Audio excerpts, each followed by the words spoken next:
Hello friends, હું doctor રજની બલર medicine orthopaedic hospital સુરતથી. આજે આપણી સાથે છે ધર્મનાથભાઈ મારું, જે કેશોદથી આપણી પાસે સ્ટીચલેસ એમઆઈએસ હિપ રિપ્લેસમેન્ટ કરવા માટે આવેલા છે.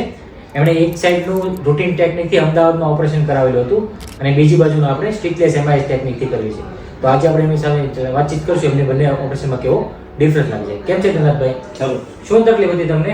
મને ગોળામાં તકલીફ હતી સાહેબ. બંને ગોળામાં બે તકલીફ? બાજુ તકલીફ હતી. કેટલા ટાઈમથી તકલીફ હતી? એ તો મને 2021 થી 4 વર્ષથી હતી. 4 વર્ષ. શું થતું હતું તકલીફ? ગોળામાં તકલીફના કારણે બેઠાય નહીં, ઉસાય નહીં, હલાય નહીં, ચલાય નહીં, બધા કામ કરવામાં તકલીફ થતી. કામ કરવામાં તકલીફ હતી. હવે તમે એક સાઈડ નું અમદાવાદ કરાવેલું હતું, જે હા. રૂટીન ટેકનિકથી કરેલું છે, હા. અને બીજી સાઈડ નું આપણે એમઆઈએસ ટેકનિકથી કરેલું છે. હા.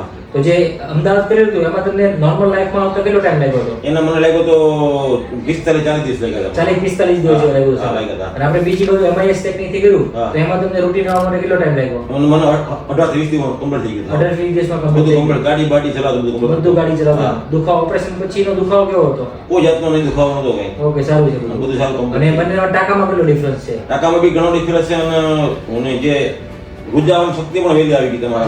જલ્દી રૂજાવો. જલ્દી ઓલામાં મારે 45 જવું પડ્યું હતું, 15 બદલાવ પડ્યું. વાર લાગી હતી રૂજાવામાં. વાર લાગી જવાનું. હવે જે લોકો એવિયનના દર્દી હોય અને ગોળા સુકાતા હોય, ઓપરેશન માટે બીતા હોય, તો તમે શું કહેશો કે કરાવાય કે ન કરાવવા પછી? કોઈ બીવાની તકલીફ નથી, કોઈ જગ્યાએ કઈ જવાનું જોઈએ. હું તો ઘણા દવાખાના ફેરતો, Okay. મને જે સુરતનું જે રિઝલ્ટ મળ્યું એવું મને ક્યાંય રિઝલ્ટ મળતું નથી. સારું છે.